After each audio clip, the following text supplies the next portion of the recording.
প্রশ্ন হচ্ছে টাকায় 6টা ধরে আম কিনে টাকায় 4টি ও 5টা ধরে সমান সংখ্যক আম বিক্রয় করলে শতকরা কত লাভ হবে। আমার এখানে ক্রয় মূল্য আছে একটি আর বিক্রয় মূল্য আছে 1 এবং 2 অর্থাৎ 2টি। এখন আমি প্রথম ক্ষেত্রে ক্রয় মূল্যে 6টি আমের ক্রয় মূল্য 1 টাকা অর্থাৎ একটি আমের ক্রয় মূল্য বের করব 6/1 টাকা। এরপরে আমার এখানে প্রথম ক্ষেত্রে টাকায় 4টি বিক্রয় মূল্য এবং দ্বিতীয় ক্ষেত্রে টাকায় 5টি বিক্রয় মূল্য। আমি প্রথম ক্ষেত্রে বের করব 4টি আমের বিক্রয় মূল্য 1 টাকা এবং একটি আমের বিক্রয় মূল্য 4/1 টাকা। দ্বিতীয় ক্ষেত্রে টাকায় 5টি ধরে এটা হিসাব করব 5টি আমের বিক্রয় মূল্য 1 টাকা এবং একটি আমের বিক্রয় মূল্য 5/1 টাকা।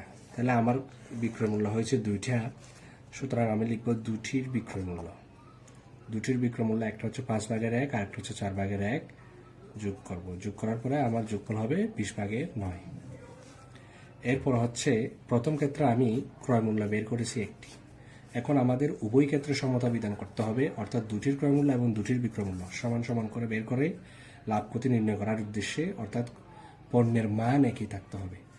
এই জন্য আমরা 2টির ক্রয় মূল্য বের করব। আমরা চাইলে 6/1 গুণ 2 করা যায়, এই 6/1 গুণ 2 অর্থাৎ 6/2 একই কথা। তাই চাইলে 6/1 গুণ 2 করা যায়, একইভাবে আবার 6/1 যোগ 6/1 এভাবে করা যায়।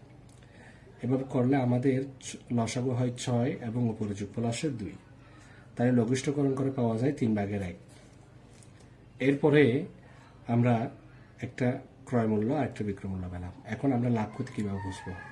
তাহলে লাভ ক্ষতি বোঝার জন্য আমাদেরকে ভগ্নাংশের বড় ছোট জানতে হবে। এই জন্য আমরা লিখবো 20/9। এরপর হচ্ছে কত?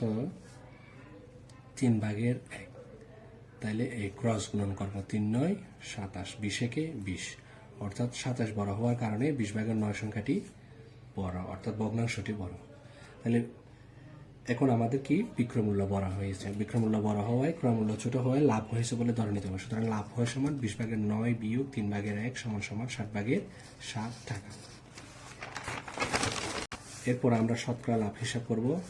শতকরা লাভ হিসাবের ক্ষেত্রে লাভ ভাগ ক্রয় মূল্য গুণ 100।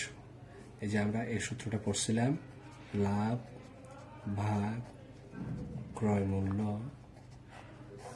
গুণ 100। এটা হচ্ছে শতকরা হিসাবের জন্য। এই সূত্রের উপর ভিত্তি করে আমরা এটা সমাধান করব। তাহলে আমাদের লাভ হচ্ছে 60 এবং এরপর হচ্ছে ক্রয় মূল্য হচ্ছে 3/1 এই ভাগ গুণ 100।